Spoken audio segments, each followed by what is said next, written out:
얘도 정리를 먼저 좀 하고 그 다음에 얘 지문을 한번 분석을 해볼 거예요. 그래서 어디에 좀 정리를 해주시면 되냐면 우리 6쪽에 조금 지문 옆에 비어있는 곳 있을 거예요. 거기다가 좀 정리 한번 해보자. 우선은 여러분 얘가 첫 번째 화자하고 청자라고 하는 애를 조금 정리를 해볼 건데요. 화자가 지금 청자에게 말을 건네는 방식을 지금 사용을 해요. 그래서 첫 번째 말을 건네는 방식을 사용하고 있고요. 그 다음 두 번째 화자는 슬픔이라고 하는 애고 그 다음에 여러분 청자는 기쁨이라고 하는 애여서 사실은 여러분 사람이 아닌 애들을 지금 사람인 것처럼 표현을 해요. 그래서 의인화를 되게 두드러지게 나타내고 있다라고 생각을 해주면 좋을 것 같아. 화자하고 청자가 되어 있어서. 그리고 화자가 청자에게 이야기를 건네는 과정에서 이 두 사람의 이 성격이 너무 극명하게 달라. 그래서 여러분 화자하고 청자가 대비된다라고 생각을 해주시면 될 것 같아요. 그러면 화자는 이타적인 성격을 가지고 있고 청자는 이기적인 성격을 가지고 있음으로써 여러분 이 대비를 통해서 뭘 드러내냐면 그래 내가 이타적이니까 너를 기다려줄게. 너를 좋은 지금 이런 다른 사람들을 위해서 배려해줄 수 있는 사람으로 만들 때까지 내가 기다려줄게. 이렇게 얘기를 하거든. 그래서 이 대비를 통해서 기다림의 시간을 제시를 해요. 그래서 이 기다림의 시간이 어떤 의미를 가지고 있는지도 우리는 조금 이제 찾아야 될 것 같아. 자, 이런 걸 통해서 여러분 뭐도 드러내냐면 화자의 태도도 우리 찾아볼 수 있을 것 같아요. 화자는 여러분 이 너에게 이 청자에게 무언가를 가르치려고 하는 행동을 하고 있어.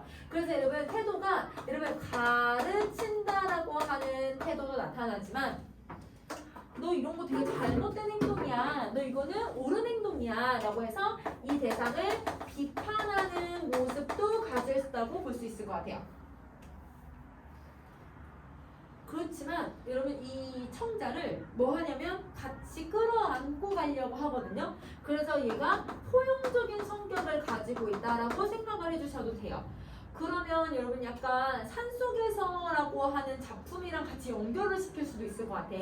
산속에서는 그 길을 잃어봤고 내가 어둠을 경험해왔기 때문에 내가 이걸 이해할 수 있어. 그런 타인을 배려하는 마음 이해할 수 있어. 그러면 그 산속에서의 화자가 이 청자에게 비판하는 말을 할 수도 있는 거고 아니면 이 화자랑 생각이 비슷하니까 둘이 말을 주고받는 형식을 가지고서 이게 옳은지 그른지를 문제를 낼 수도 있어서 산속에서하고 슬픔이 기쁨에게는 같이 좀 기억을 해주면 좋을 것 같아.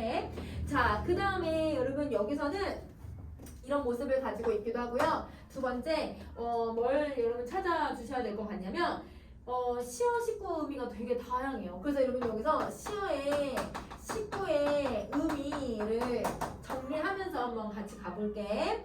이거는 선생님이랑 지문 읽으면서 정리해버리자. 자, 그 다음에 세 번째는요. 세 번째 여러분 표현법. 우선은 여러분 얘는 표현법 미리 써놓고 찾자. 자, 첫 번째 의인법을 사용을 하고요. 그 다음에 두 번째 반복법을 되게 두드러지게 사용을 할 거고요. 자, 그 다음에 세 번째는 역설법을 사용을 하고요. 대조법도 쓰고요. 대조법도 사용을 하고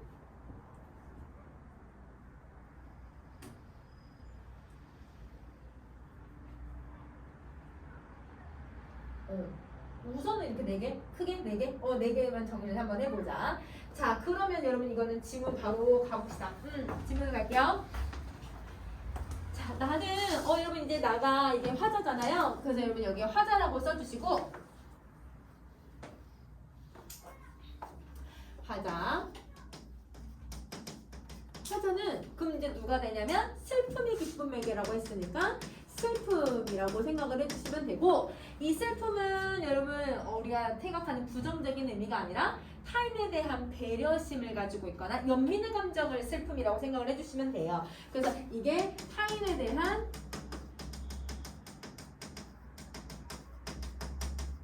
연민. 이렇게 정리를 하자. 타인에 대한 연민. 자, 나는 이제 너에게도 슬픔을 주겠다. 그러면 여러분 이 너가 바로 청자가 되는 거죠. 그럼 선생님 세모 표시한 애가 청자고요. 이 청자는 기쁨을 얘기를 해요. 그럼 이 기쁨은요. 지금 슬픔이라고 하는 화자가 얘한테 슬픔을 주겠다는 건 얘는 슬픔을 모르는 존재라고 생각을 해주면 될 것 같아. 슬픔을 모른다는 건 타인에 대한 어떤 연민이나 기다림이나 타인에 대한 이타적인 마음이 없는 사람. 그래서 여기서는 이 사람은 타인에 대한 정서가 없어. 그러면 타인의 정서가 없다라는 건 자기 자신만 알고 있다는 뜻인 거니까 이기적인 존재구나 라는 걸 알 수 있게 해주는 것 같아요. 이기적 존재. 그럼 여러분 화자는 이렇게 슬픔을 주겠다라고 하는 이런 말이 그래도 이 청자를 대부분 좀 내가 싫어하는 사람을 버릴 수도 있고 싫어하는 사람을 얘들아 같이 안 가려고 할 수도 있는 건데 뭔가 같이 가려고 하는 성향인 것 같아. 포용력이 있다라고 생각을 해주시면 돼요. 자, 사랑보다 소중한 슬픔을 주겠다. 우리는 사랑보다라고 했을 때 사랑이 훨씬 더 중요하다고 생각을 하지만 얘는 여러분 슬픔이 훨씬 더 중요하대. 그러면 여러분 이게 바로 역설법이죠. 그래서 여러분 이 부분에 역설법 우리 3번 표시를 할게.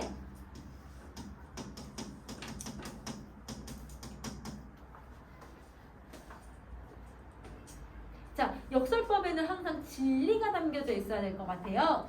그럼 여기서 어떤 진리를 가지고 있냐면 이 사랑은 여러분 다른 누군가를 사랑하는 박애주의의 사랑이라기보단 내 이기적인 나의 마음을 드러내는 사랑이라고 생각을 해주면 돼. 그래서 여러분 이 역설법은 이기적인 사랑보다 타인을 위해 울어주는 마음의 소중함. 이걸 드러내고 있다. 이렇게 정리를 해주시면 되죠. 그래서 이기적인 사랑보다도 타인을 위해서 울어주는 그런 마음을 얘기한다. 자, 그 다음 다시 겨울밤 거리에서 귤 몇 개를 놓고 살아온 추위와 떨고 있는 할머니에게. 그럼 자, 이 떨고 있는 할머니에는 네모 표시를 할게요. 그럼 이 할머니가 바로 누가 되는 거냐면 소외된 계층, 이제 힘이 없는 사람들 이렇게 생각을 해주면 되겠지. 그래서 소외된 계층들. 그러면 이 소외된 계층들에게 이 겨울밤이라고 하는 거리는 너무 춥게 만드는 그런 곳이니까 여러분 이거는 이제 이 사람들에게 가해지는 어떤 시련, 고난이라고 생각을 해주시면 되죠. 이런 소외된 계층들에게 가해지는 시련과 고난이다. 자, 귤감을 깎으면서 기뻐하는 너를 위해서 여러분 만약에 할머니가 직접 깎아주셨다면 그럼 이거는 비난할 거리는 아니지만 누가 봐도 너무 추워 보이는 상황이고 너무 고생하고 있는 상황에서 할머니 이거 얼마 좀 더 깎아주세요 이렇게 얘기하고 있는 건 귤감만 생각하는 너의 모습인 거죠. 그래서 여러분 이 기뻐하는 너는 절대 긍정적인 존재가 아니라 부정적인 존재라는 걸 말한다. 그래서 마이너스 표시를 해주면 될 것 같아. 그런 너를 위해서 나는 슬픔의 평등한 얼굴을 보여주겠다. 그럼 여러분 이 슬픔의 평등한 얼굴이라는 게 바로 슬픔이 가지고 있는 타인에 대한 똑같은 마음. 그래서 슬픔을 통해 얻는 타인에 대한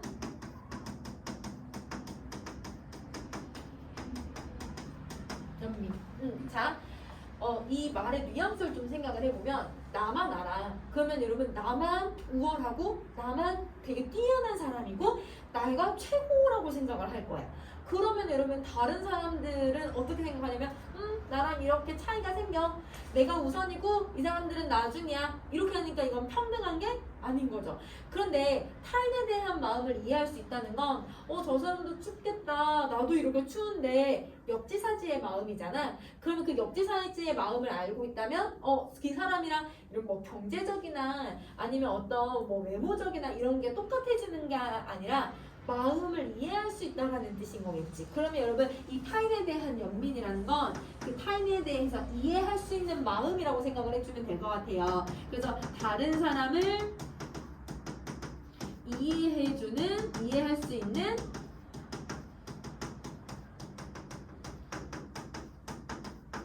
이 마음을 너에게도 보여주고 너에게 가르쳐주겠다라고 하는 화자의 이런 의지를 보여주고 있는 거지. 그래서 이렇게 내용 정리해 주시면 될 것 같아요. 자, 그 다음 내용도 한번 가봅시다. 그냥 이거 지울게요. 지우고 그 다음 거. 자, 보자. 내가 어둠 속에서 너를 부를 때 단 한 번도 평등하게 웃어주질 않은 가만히 덮인 동사자가 다시 얼어 죽을 때. 여기까지.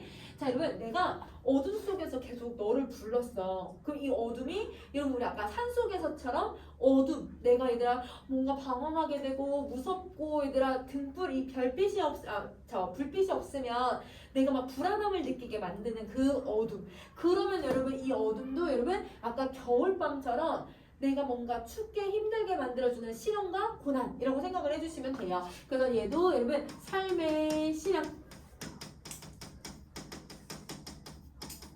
고난 이렇게 정리를 해주면 돼. 아까 겨울밤이랑 똑같고 여러분 산속에서 어둠이랑 여기서의 어둠 밑줄 긋고 여러분 시어 의미 비교하는 문제 낼 수도 있겠지. 그래서 여러분 어둠의 의미지 좀 기억을 해주시고 자 너를 부른다는 건 내가 너무 필요한 거야. 내가 여러분 뭔가 너무 힘들 때 너를 부르지만 너는 단 한 번도 평등하게 웃어주질 않았대. 그럼 평등하게 웃어주지 않았다는 건 무엇을 의미하고 있냐면 나를 위해서 타인을 위해서 배려하는 마음이 하나도 1도 없다. 그러면 이게 배려심이나 혹은 여러분 이해심이나 아니면 여러분 이런 연민의 정서가 드러나지 않는다. 이게 너가 가지고 있는 특성. 자, 그래서 너가 가만히 덮인 동사자가 다시 얼어 죽을 때 가만히 한 장조차 덮어주지 않은 무관심한 너의 사랑을 위해 흘릴 줄 모르는 너의 눈물을 위해 나는 이제 너에게도 기다림을 주겠다. 그럼 여러분 사실은 이 부분을 잘 보세요. 가만히에 덮인 동사자는 이미 동사자니까 추워서 죽은 상태잖아요. 근데 죽은 사람이 다시 얼어 죽을 수 있어요? 그거는 아니죠. 말이 안 되는 상황이죠. 그래서 여러분 이런 걸 우리는 이제 역설법이라고도 해요. 그래서 얘도 역설법이라고 보기도 하고요. 아니면 학교 선생님에 따라서 역설적 상황이라고도 보기도 해요. 말이 안 되는 상황이야. 이렇게 얘기하시는 분들도 계세요. 그러면 이게 선생님은 두 가지를 다 써놓을게요. 역설적 상황으로 보셔도 되고 역설법으로 보셔도 되는데 이 말의 의미는 여러분 혹시 저 사람이 그런 행동을 하기 때문에 나를 2번 죽이는 거야. 혹시 2번 죽인다라는 표현 혹시 들어본 적 있니? 진짜 얘들아 뭐 칼이나 이런 걸로 죽인다기보다는 약간 이렇게 한번 생각을 해보자. 예를 들어서 선생님이 뭘 봤냐면 알스범잡을 봤어가지고 그래. 얘들아 알스범잡에 막 범죄에 대한 내용 막 나오잖아요. 그러니까 그걸 봤는데 이런 피해자들이 피해를 받았어. 근데 가해자들이 반성하는 태도가 하나도 보여지지 않으면 피해자들이 오히려 더 상처를 많이 받는다고 해.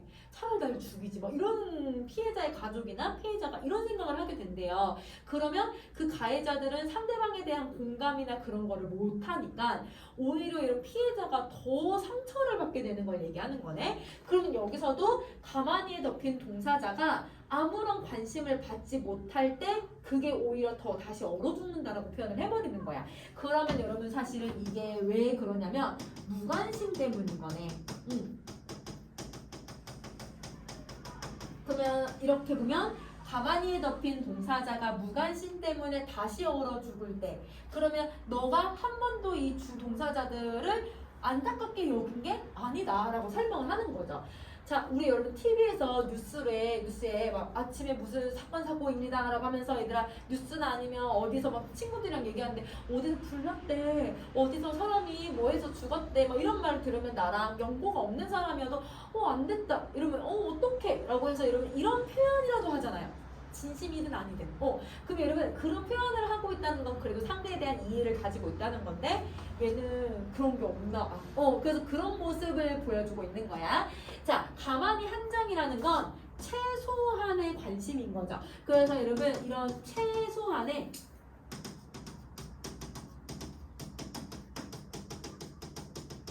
관심조차 덮여지지 못한 상태에서 무관심한 너의 사랑을 위해 흘릴 줄 모르는 너의 눈물을 위해. 그러면 여러분 자, 너의 사랑은 여러분 타인에게 보내는 사랑이 아니라 자기 자신에 대한 사랑이겠죠. 자신에 대한 사랑.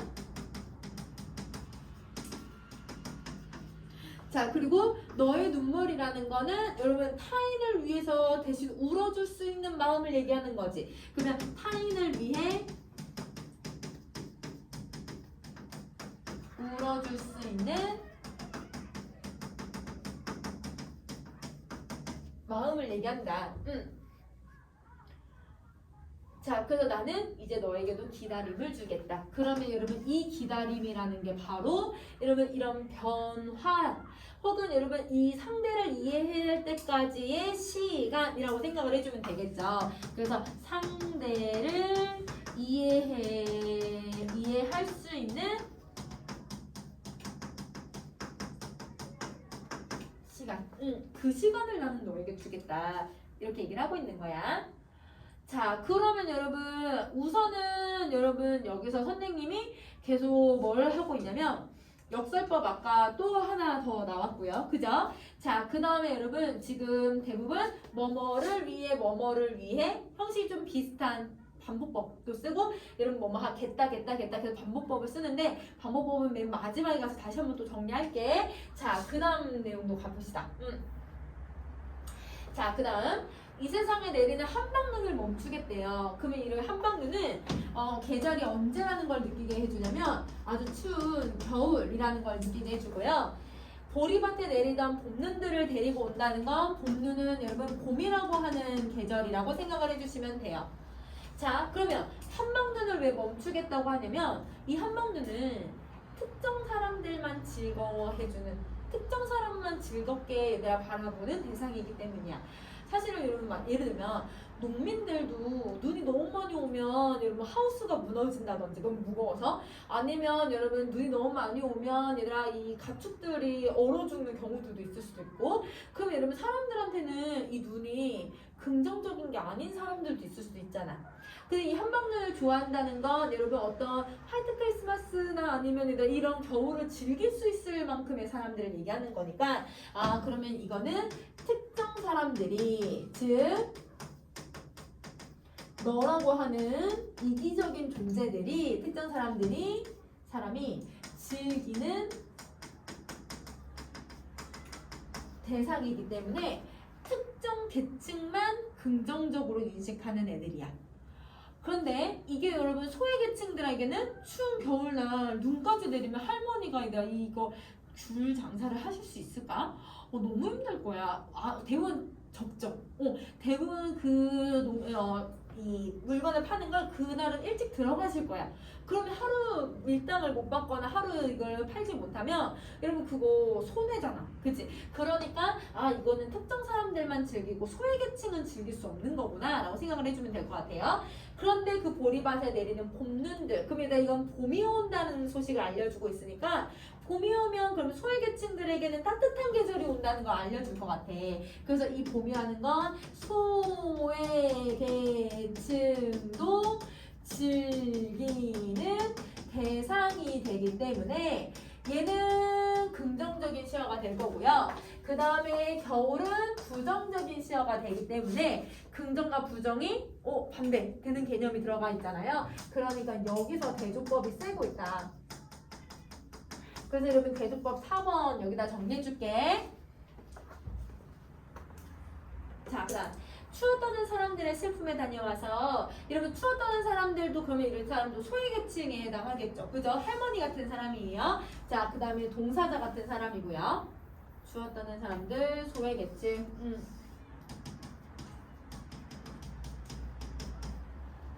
자, 이거 다녀와서 눈 그친 눈길을 너와 함께 걷겠다. 얘들아 눈이 그쳤다는 건 이 눈은 여러분 저 한방눈을 얘기를 해요. 그 길을 너와 함께 걷겠다는 건 너에게 계속 뭘 주는 거야? 기회를 주는 거야. 그러면 여러분 이렇게 기회를 주고 있다는 게 화자에게는 포용력이라고 생각을 하시면 되죠. 화자의 포용력.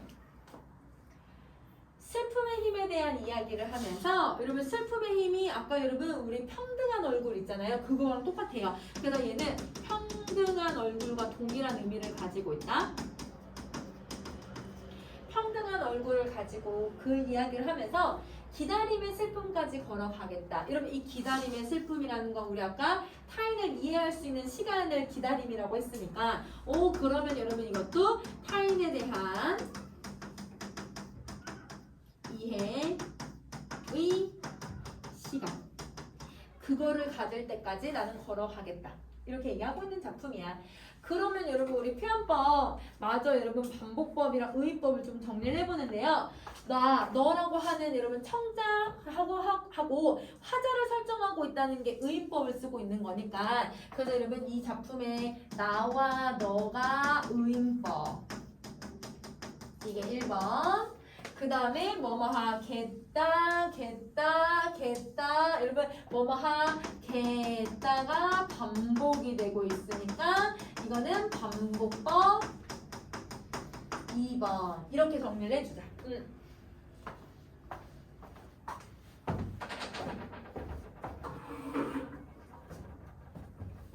자, 여러분 시원 19는 작품을 하면서 선생님 좀 정리를 했기 때문에 우리 그냥 좀 한번 질문 읽으면서 다시 한번 정리해 주시고 그 다음에 여러분 우리 빈칸을 한번 채워볼까요? 자, 빈칸 화자야 정서 태도 나 슬픔은 사회적 약자에게 관심과 사랑을 주는 존재로서 이타적 존재라고 써주면 될 것 같아. 이타적.